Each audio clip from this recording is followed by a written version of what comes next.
From a current market perspective, I think a lot of folks really undervalue the role that the hardware plays in an overall data protection strategy.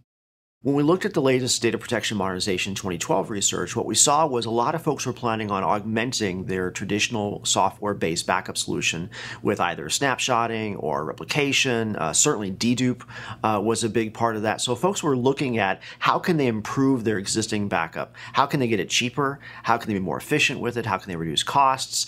And certainly hardware plays a role in that. So we wanted to kind of take a double click or really look deeper as to the range of offerings that were there. And in fact, some of the things we found was there's an insane range of stuff, even from the large enterprise vendors, that applies to small, medium businesses and mid-markets as well. So it was worth taking a look at the range of not only the portfolio of offerings, but also the perspectives of those that are actually leading the industry from a hardware and a software perspective to understand where is disk-based targets really going.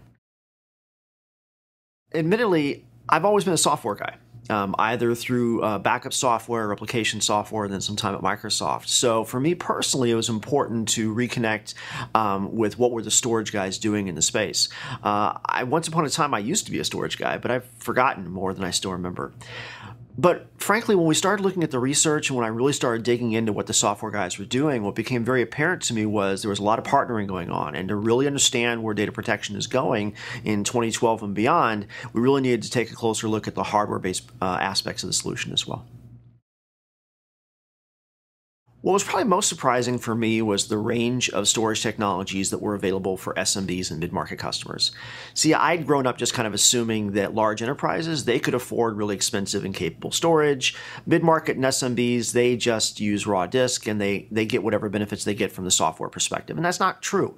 A lot of the storage vendors out there have equally capable solutions for small and mid-sized businesses, just like they have them for large enterprise. So that was really interesting. I was also really impressed by the amount of integration and innovation that was being done with the storage solutions with the hypervisors, as well as with the application stacks themselves, not just with the server metal or just with the OS or with the backup software. So there's integration from the storage all the way through the rest of the stack. But it was worth double clicking to see how can you really take the storage plus the backup and put it together better. Certainly, dedupe was prevalent across the board. In today's disk-based backup-centric environments, for every terabyte of production storage you have, you could generate 4 to 6 terabytes of back-end just to keep the main copies and all the little iterations that come behind that, which isn't cost-effective.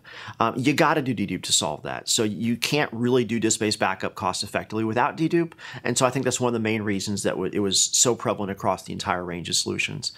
And then, frankly, I guess the last result from this report was I had forgotten how cool all those blinky lights across all those drive shelves are. It's kind of like having a Christmas tree in every 19-inch rack, and that makes me smile.